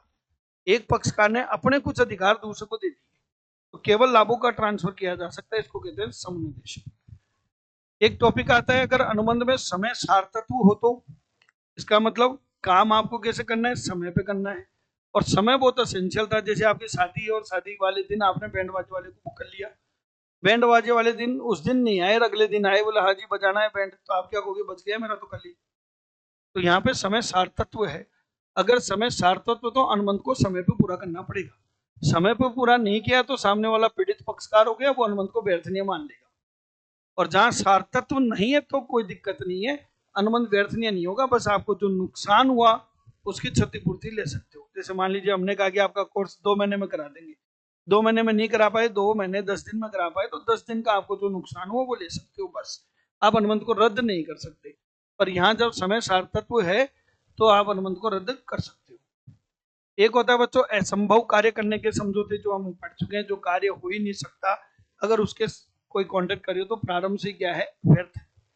असंभवता दो प्रकार की होती है, प्रारंभिक असंभवता, एक होती है पश्चातवर्ती असंभवता। प्रारंभिक असंभवता का मतलब है अनुबंध करते समय ही वो असंभव था कि काम हो ही नहीं सकता। जैसे आसमान से तारे तोड़ के लाने का समझौता, तो कांटेक्ट करते टाइम ही ये असंभवता थी। क्या इसकी जानकारी प्रारंभिक असंभवता की जानकारी थी? अगर दोनों को जानकारी थी कि ये हो ही नहीं सकता तो प्रारंभ से ही व्यर्थ। लेकिन एक को जानकारी थी, एक को जानकारी थी, जैसे आपने अपने घोड़े, आपके पास एक घोड़ा है, घोड़ा बेचने का सौदा कर दिया दूसरे को। एक को मालूम था कि मेरा घोड़ा मर चुका है, पर बी को तो ये बात नहीं मालूम थी, इसका मतलब आप फ्रॉड कर रहे हो। तो ये अनुबंध आपका व्यर्थ होगा, लेकिन वचन ग्रहीता क्षतिपूर्ति की मांग कर सकता है। आप कहें सर व्यर्थ नहीं है, क्यों नहीं होगा? व्यर्थ नहीं इसलिए नहीं हो सकता ना, क्योंकि असंभव है, तो अनुबंध तो बनेगा ही नहीं कभी। ये असंभवता से हमेशा अनुबंध व्यर्थ ही होता है, व्यर्थ नहीं कभी नहीं होता। हाँ, लेकिन ये क्षतिपूर्ति मांगेगा क्योंकि इसने इसके साथ धोखाधड़ी कर दी।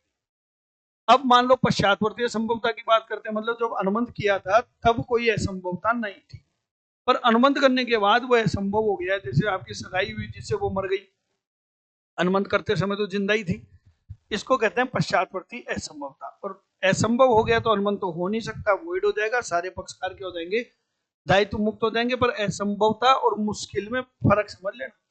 आपके लिए कोई काम करना मुश्किल हो गया या महंगा हो गया तो वो असंभवता नहीं है। असंभवता वो होती है जो पक्षकारों के कंट्रोल से बाहर है। एक टॉपिक आता है बच्चों भुगतानों का नियोजन। टॉपिक का नाम क्या है? भुगतानों का नियोजन। कि साहब एक आदमी ने एक बार में एक से ज्यादा लोन ले रखे हैं किसी आदमी से। जैसे मान लो आपने 10,000 का एक लोन लिया, फिर उससे 20,000 और ले लिए, फिर उससे 50,000 और ले लिए, तो आपके 50, 20, 70 और 10, 80,000 रुपये बकाया हो गए। अब आप उसका पेमेंट कर रहे हो, तो आप जो पेमेंट कर रहे हो वो पेमेंट, मान लो आपने 30,000 का पेमेंट किया, तो वो 30,000 का पेमेंट किससे एडजस्ट किया जाए? पहले आपने 10 लिए थे, फिर 20 लिए, फिर 50 लिए, कौन से लोन से एडजस्ट किया जाए? उसको कहते हैं भुगतानों का विनियोजन। जहां किसी व्यक्ति ने, एक व्यक्ति ने दूसरे व्यक्ति से एक से अधिक ऋण ले रखे और वो थोड़ा बहुत पेमेंट करता है, तो पेमेंट का अप्रोप्रिएशन करने की आवश्यकता होती है। धारा 59 ये कहती है कि जो पेमेंट कर रहा है वो बताएगा कि भाई मैं ये पेमेंट जो 30,000 रुपये का कर रहा हूँ, ये कौन से लोन का कर रहा हूँ। वो जैसा बोलेगा वैसे एडजस्ट होगा। अगर वो कुछ नहीं बोले तो धारा 60 कहती है अगर पेमेंट करने वाला कुछ नहीं बोल रहा तो फिर पेमेंट लेने वाले के ऊपर आ गया कि वो चाहे उससे एडजस्ट कर ले, भले वो लोन टाइम बार ही हो गया हो। इसलिए बढ़िया बात क्या रहती है, पेमेंट करने वाला ये बता दे कि भैया ये लोन का पेमेंट मैं इस पेमेंट के लिए कर रहा हूँ। अगर नहीं बताया तो आपने अपने पैर पे कुल्हाड़ी मार ली, सामने वाले को पावर दे दिया कि भाई तेरे को जो मर्जी हो उसमें एडजस्ट कर ले। भले ही वो ऋण काल बाधित हो गया, मतलब जो कानूनी तौर पे वसूल नहीं सकता था, वो उसमें एडजस्ट करेगा पहले। और अगर दोनों ही कालिदास हैं तो किसी भी पक्षकार ने कुछ नहीं कहा, ना देने वाले ने ना लेने वाले ने, तो फिर नियम कानून का लगेगा, वो कहता है first in first out. Sir same date को आया तो सब में प्रोपोर्शनेट रेट में एडजस्ट होगा।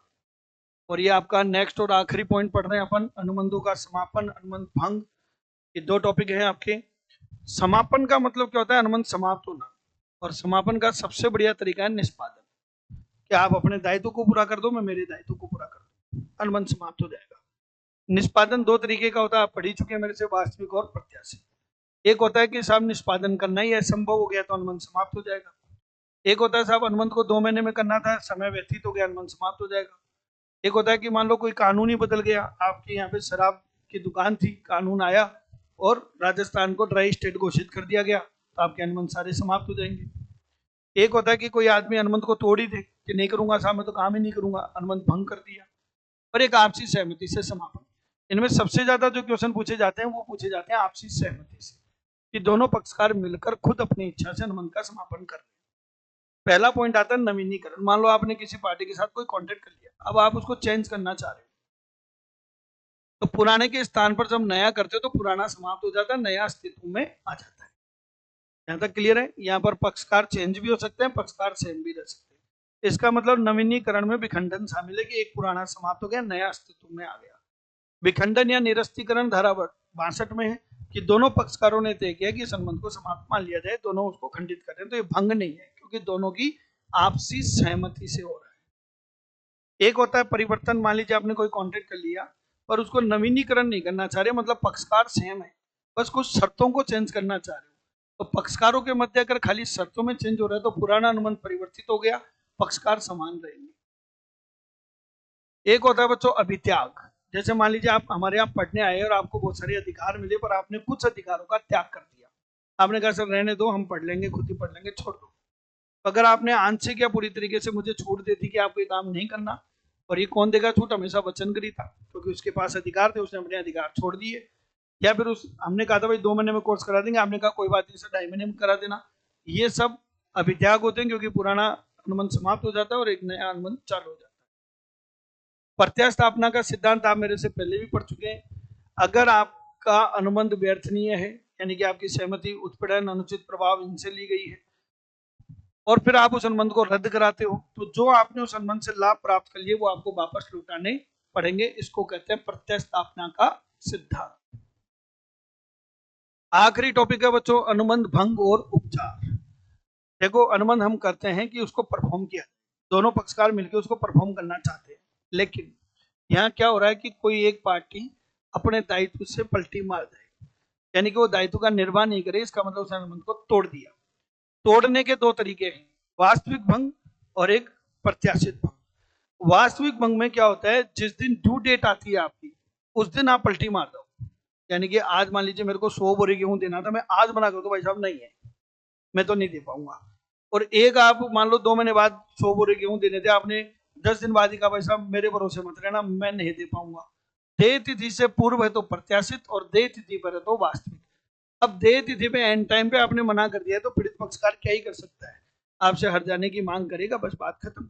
लेकिन अगर आपने देय तिथि से पहले मना कर दिया, तो उसके बाद दो तरीके हैं, एक तो उसी दिन वो हट जाने की मांग करके मैटर को क्लोज कर दे, या फिर वो मान ले कि भाई सुबह का बुला शाम को घर आ जाएगा, आज ये मना कर रहा है, क्या पता कल वापस हाँ कर दे। इसको कहते हैं अपन प्रत्याशित भंग। अब अनुबंध भंग हुआ है तो पीड़ित पक्षकार क्या क्या कर सकता है, उसको क्या उपचार प्राप्त है? पहला उपचार प्राप्त है, हट जाने की मांग करेगा, उसको जो भी नुकसान हुआ उसकी मांग करेगा, क्षतिपूर्ति की मांग करेगा। क्षति दो प्रकार की होती है, एक प्रत्यक्ष और एक प्रत्यक्ष। प्रत्यक्ष जो दिख रही है कि इस अनुबंध की वजह से आपको नुकसान हुआ है, जिसका अनुबंध से डायरेक्ट कनेक्शन है, तो फिर इसकी वसूली क्या होगी? जितने का आपका रेट तय हुआ था, जितना आज बाजार में मूल्य है। जैसे मान लो मैंने 100 बोरे गेहूं बेचने का आपको सौदा किया था 1000 रुपए के हिसाब से, पर अब मार्केट में वो रेट हो गई 1100, तो अब आपको 1100 में खरीदना पड़ेगा, तो 100 रुपए पर बोरे का आपको नुकसान हुआ। 100 इंटू 100 10,000 रुपए आप मेरे से कंपनसेशन लेंगे, क्योंकि डायरेक्ट क्षति है। एक क्या होती है बच्चों इनडायरेक्ट क्षति, जिसका भंग से कोई लेना देना नहीं है। समझो आप, जैसे मान लीजिए मैंने आपको कोई क्वेश्चन गलत पढ़ा दिया और वही एग्जाम में आ गया, उसकी वजह से आपका सिलेक्शन रह गया, तो नुकसान तो आपको हुआ, तो आप मेरे से ज्यादा क्या ले सकते हो? भाई जो फीस लिए वापस ले जाओ। आप कहें नहीं सर अगर ये मैं सिलेक्शन हो जाता तो मेरी शादी हो जाती, मेरा खुद का परिवार होता, आपकी वजह से मेरा वंश ही खत्म हो गया, करोड़ों रुपए मांग लिए। तो इस टाइप की जो क्षति होती है जिसका डायरेक्ट कनेक्शन नहीं होता, रिमोट डैमेज, ये कभी भी वसूली योग्य नहीं होती। केवल वही वसूली योग्य है जिसका डायरेक्ट कनेक्शन है। दूसरा, अनुबंध भंग पे आप क्या कर सकते हो, अनुबंध को रद्द मान सकते हो या अनुबंध कैंसिल। तीसरा है अर्जित पारिश्रमिक। इसमें क्या होता है, मान लीजिए किसी आदमी ने कोई कॉन्टेक्ट किया और उसने काम करना शुरू कर दिया और बीच में वो कॉन्टेक्ट तोड़ दिया गया, तो वो आदमी कहेगा भाई साहब मैंने इतना काम कर दिया, इतना तो पैसा दो, तो जितना काम उतना दाम। पर ये अधिकार किसको मिलेगा, पीड़ित पक्षकार को, दोषी को नहीं। आज आप मान लीजिए कॉन्ट्रैक्टर मेरे यहाँ मकान बनाने आ गए, आधा मकान बना के बीच में पलटी मार के भाई साहब मैं तो नहीं बनाऊंगा आगे, तो मैंने आधा बना दिया, आधे के तो पैसे दे दो मेरे को।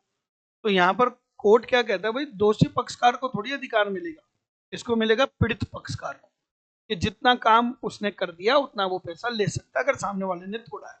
ये दोषी पक्षकार को नहीं मिलता। कई बार क्या होता है, कुछ ऐसे भी काम देखे गए हैं जहां पर क्षतिपूर्ति या हर्जाने का निर्धारण संभव ही नहीं होता। जैसे आपने किसी व्यक्ति को कोई वस्तु बेची, उसने उसका सेवन किया और वो मर गया, तो बताओ उसमें क्षतिपूर्ति क्या दी। तो इसके लिए एक्ट में एक पॉइंट डाला गया, स्पेसिफिक रिलीफ एक्ट। कोई आदमी कह रहा है, जैसे आप मेरे यहाँ पढ़ने आ गए मान लीजिए, और मैंने आपको बीच में पढ़ाना छोड़ दिया और कह रहा हूँ भाई आपकी फीस वापस ले जाओ, बच्चे कह रहे हैं सर फीस वापस लेने के लिए थोड़ी आए, आपको पढ़ाना पड़ेगा। तो कोर्ट में जाकर अगर आप ऐसा कहते हो कि आपको काम करना पड़ेगा, इसको कहते हैं स्पेसिफिक रिलीफ एक्ट के तहत विनिर्दिष्ट निष्पादन। पर कोर्ट ये आदेश तभी देता है जब उसको लगता है कि क्षतिपूर्ति पर्याप्त उपचार नहीं तो कोर्ट क्या कहेगा, भाई क्यों पीछे पड़े होंगे, ये नहीं पढ़ा रहे, आपसे जो फीस ली पूरी वापस दे रहे, ब्याज से ही दे रहे, हटाओ मामले को। और जहां मामला न्यायालय की देखरेख में हो तो कोर्ट टेंशन नहीं लेगा, ऐसा मामला होना चाहिए जो कोर्ट की देखरेख की जरूरत नहीं है। और जहां मामला व्यक्तिगत चातुर्य का नहीं हो, अगर मान लो कोर्ट ने मेरे को आदेश दिया पढ़ाना पड़ेगा, तो फिर मैं कैसे पढ़ाऊंगा, आप जानते हो। अभी आप मेरे से बीओ का पूरा रिवीजन कर रहे हो, मैं 3 महीने 4 महीने ले लेता हूँ कोर्स कराने में, और यहाँ मैं 10 लेक्चर में पूरा कोर्स करा रहा हूँ, लगभग सारी चीजें मैंने यहाँ करा दी। तो ये तो व्यक्तिगत चातुर्य का मामला है, कोई आदमी कैसे काम कराएगा। इसलिए कोर्ट व्यक्तिगत चातुर्य के मामले में कभी स्पेशल रिलीफ नहीं देता, ये काम करना ही पड़ेगा। जहाँ क्षतिपूर्ति पर्याप्त है वहां भी नहीं देता, और जहाँ कोर्ट को खुद को निगरानी करनी पड़े तो नहीं देता। और आखिरी पॉइंट है निषेधाज्ञा, स्टे ऑर्डर। हम भी देखते हैं काम कैसे करोगे। मान लीजिए आप कोई बिल्डिंग बना रहे हो और वो कोई भाई का आपका आपस का जमीन का विवाद चल रहा है, कोर्ट में जाके स्टे लिया है, काम करने से रुकवाना, इंजेक्शन लगवा दिया आप, और ये हमेशा कोर्ट देगा। हर्जाना या क्षतिपूर्ति कितने टाइप की होती है बच्चों, पहला आपने पढ़ लिया, स्वाभाविक क्षति यानी कि जो वास्तव में नुकसान हुआ है और ये हमेशा वसूली योग्य है, एक्चुअल लॉस है। कई बार क्या होता है साहब, हम कांटेक्ट करते टाइम उनको बता देते हैं, देखो भाई साहब मैं आपसे 100 बोरे गेहूं खरीद रहा हूँ, मैंने आगे इसको बेचने का सौदा कर दिया, अगर आपने पलटी मार दी तो मेरा आगे सौदा कैंसिल हो जाएगा, मेरे को ये अपॉर्चुनिटी लॉस हो सकता है। तो ये भी वसूली योग्य है, लेकिन ये तब वसूली योग्य है जब आपने अनुबंध करते समय ही विशेष परिस्थिति की सूचना दे दी थी। कई बार ऐसे भी कॉन्ट्रैक्ट देखे गए हैं जिनको तोड़ा गया पर उसमें नुकसान नहीं हुआ, जैसे आपकी सगाई हो गई और लड़की ने शादी करने से मना कर दिया, तो आपके अंदर ही अंदर एक प्रतिशोध की ज्वाला चलेगी कि यार ये क्या हुआ, इसने मेरे से शादी करने से मना कर दिया, तो इसका मतलब ये तो है नहीं कि आप कुंवारे मरोगे, दूसरी मिल जाएगी। पर आप उसको सबक सिखाना चाहते हो, तो इसके लिए कोर्ट ने व्यवस्था करी, विंडक्टिव डैमेज और एक्जम्पलरी डैमेज, प्रतिशोधात्मक या अनुकरणीय हर्जाने, ये सिर्फ 2 स्थिति में वसूली होगी, जब विवाह की संविदा भंग हो जाए या बैंक ने बिना किसी गलती के आपका चेक बाउंस कर दिया। मान लीजिए आपने मैंने आपको 500 रुपए का चेक दिया और वो बाउंस हो गया, तो आपके नजर में मेरी तो गुडविल ही खत्म हो गई और उसमें मेरी गलती नहीं, बैंक की गलती है।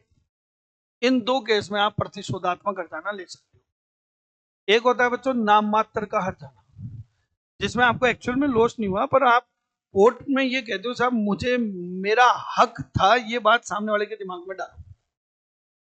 तो केवल आप अपना अधिकार को स्थापित करने के लिए जब कोई हर्जाना लेते हो, चाहे वो 1 रुपए का हो, उसको नाम मात्र का हर्जाना कहते हैं, क्योंकि इसमें आपको वास्तव में कोई क्षति नहीं हुई, और दूरस्थ क्षति कभी वसूली योग्य नहीं होती। और इस चैप्टर का आखिरी पॉइंट, एक होता है बच्चों हर्जाना, एक होता है जुर्माना, एक होती है पेनल्टी, एक होता है डैमेज। पेनल्टी एक फिक्स अमाउंट की होती है, जैसे साहब अनुबंध तोड़ोगे तो 1 लाख की पेनल्टी लगेगी, चाहे नुकसान हो या नहीं हो, नुकसान से कोई संबंध नहीं है। पेनल्टी इसलिए लगाई जाती है कि आदमी कॉन्ट्रैक्ट को तोड़ने से डरे। अनुबंध पूरा हो। और ये निस्तरण क्षति का वास्तविक नुकसान का पूर्वानुमान लगा लेते हैं कि भाई देखो अगर अनुबंध तोड़ेंगे तो इतना मेरा नुकसान हो सकता है, वो आपको देना पड़ेगा। इसमें बस होने वाले नुकसान का अनुमान लगाया जाता है। तो बच्चों इसी के साथ आपका एक पूरा चैप्टर ये मैंने कंप्लीट करा दिया। थोड़ा बड़ा चैप्टर था, 3 लेक्चर मुझे लेने पड़ गए इसके लिए, वो भी पूरे 1-1 घंटे के लेक्चर हुए हैं। तो आप सोच सकते हो कि अगर मैं पूरा डिटेल्ड में कोर्स कराता हूँ तो मेरे को 20 से 25 लेक्चर लग जाते हैं। चलिए अब कुछ क्वेश्चंस की प्रैक्टिस करते हैं बच्चों। बताओ अनुबंध की परिभाषा कौन सी धारा में दी गई है? अनुबंध कौन सी धारा में परिभाषित किया गया है? धारा 2H में। सर याद करना पड़ेगा, देवनी बोल दिया था कि धारा 2 याद करनी है।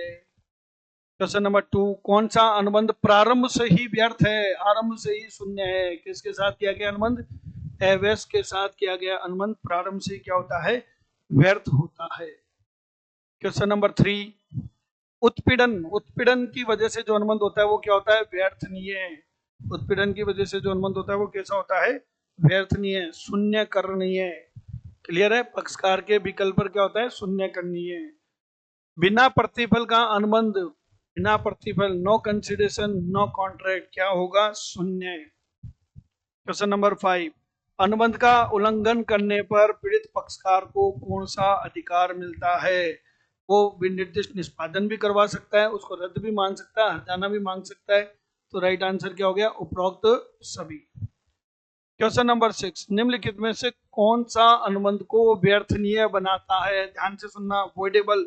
और मैंने वॉइडेबल में आपको क्या बताया था कि जहां सहमति स्वतंत्र नहीं हो, कपट, मिथ्या वर्णन, उत्पीड़न, अनुचित प्रभाव। तो देखो गलती, गलती की वजह से क्या होता है? व्यर्थ। एवेस के साथ किया गया समझौता क्या होता है? व्यर्थ। बिना प्रतिबल के समझौता क्या होता है? व्यर्थ। लेकिन कपट की वजह से अगर आपकी सहमति ली गई तो अनुबंध क्या होगा? व्यर्थनीय। राइट आंसर क्या होगा? बी। क्वेश्चन नंबर 6, प्रस्ताव की स्वीकृति, स्वीकृति की परिभाषा कौन सी धारा में है? 2B में। स्वीकृति की परिभाषा कौन सी धारा में? 2B में। क्वेश्चन नंबर 8, भारतीय अनुबंध अधिनियम के तहत अनुबंध करने की क्षमता के बारे में, अनुबंध करने की क्षमता के बारे में कौन सा कथन गलत है? कौन सा कथन गलत है? पहला, अस्वस्थ मस्तिष्क वाला व्यक्ति अनुबंध कर सकता है अगर अनुबंध के समय वो स्वस्थ मस्तिष्क हो। बिल्कुल सही बात, हमको गलत ढूंढना है। कानून द्वारा योग्य घोषित व्यक्ति अनुबंध नहीं कर सकता, बिल्कुल सही बात है। एवेस का अनुबंध वैध है यदि वो मुक्त हो, यानी अगर उसका दायित्व नहीं आए अर्थात लाभ ग्रहीता हो तो वैलिड है, ये बात भी सही है। तो ये गलत बात है कि एवेस के साथ किया गया अनुबंध एवेस के विकल्प पर रद्द किया जा सकता है। बच्चों एवेस के साथ किया गया अनुबंध प्रारंभ से व्यर्थ है, ना कि व्यर्थ नहीं है, इसलिए ये बात गलत है। क्वेश्चन नंबर 9, किसी समझौते को प्रारंभ से ही व्यर्थ कब कहा जाएगा? प्रारंभ से शून्य कब कहा जाएगा? बताओ कब कहा जाएगा?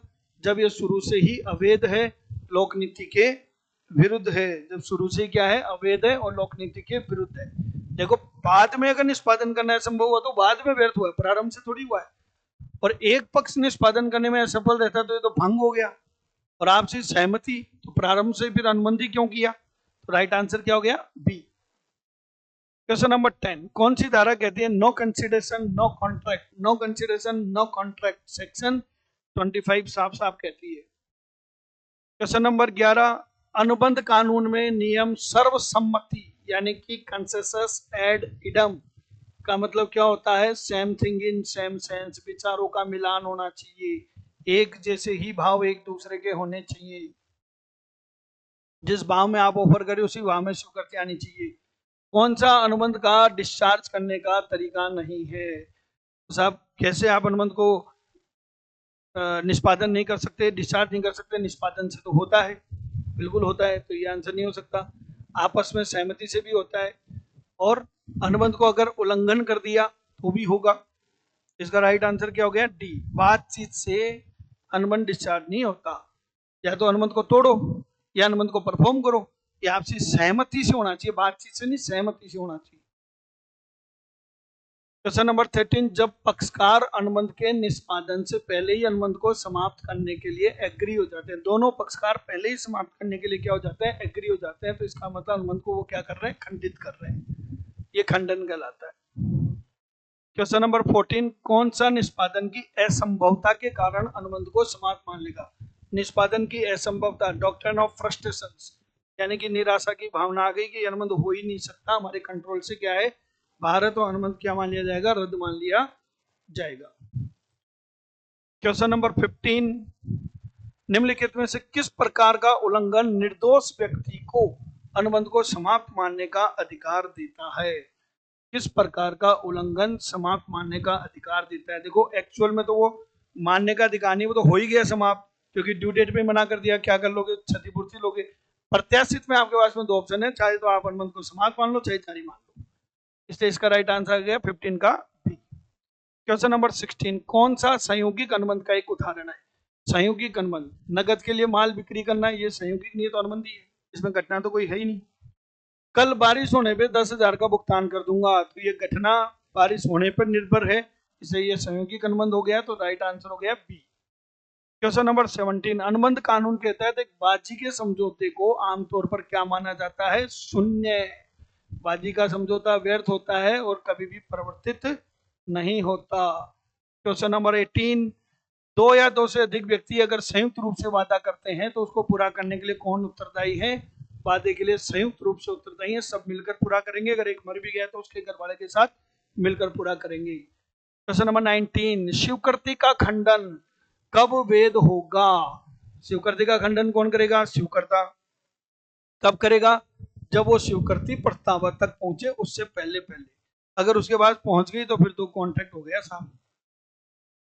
इसका राइट आंसर हो गया ए। और लास्ट क्वेश्चन है बच्चों, क्वेश्चन नंबर 20, स्वीकृति का संबंध प्रस्तावक के विरुद्ध कब पूरा होगा? स्वीकृति का संबंध किसके विरुद्ध? प्रस्तावक के विरुद्ध। ये एक्स है, ये वाई है, वाई ने स्वीकृति डाक में डाली, इसके विरुद्ध कौन जाएगा? ये कब जा सकता है? जब इसने स्वीकृति भेज दी और वापस लेना इसकी शक्ति से क्या हो गया, बाहर हो गया। तो सब ये तो कब होता है? जब ये जाएगा इसके विरुद्ध। किसके विरुद्ध? प्रस्तावक के विरुद्ध। लेकिन क्वेश्चन में क्या पूछा है? स्वीकृति का संबंध प्रस्तावक के विरुद्ध कब पूरा होता है? कब होता है? जब प्रस्ताव ग्रहीता द्वारा स्वीकृति को भेजा जाता है। Communication of acceptance is complete as against the offeror. Offeror कौन है? एक्स। एक्स के विरुद्ध कब होगा? जब इसने स्वीकृति भेज दी। तो जब प्रस्ताव ग्रहीता के द्वारा स्वीकृति भेज दी जाती है तो इसका संबंध पूरा हो जाएगा, तो इसका राइट आंसर हो गया ए। क्लियर है स्टूडेंट्स? तो देखिए मैंने बहुत बड़ा एक टॉपिक पूरा कंप्लीट कराया, कुछ क्वेश्चंस की भी प्रैक्टिस कराई, आपको काफी अच्छा लग रहा होगा, समझ में भी आ रहा होगा, इसी उम्मीद के साथ राधे राधे।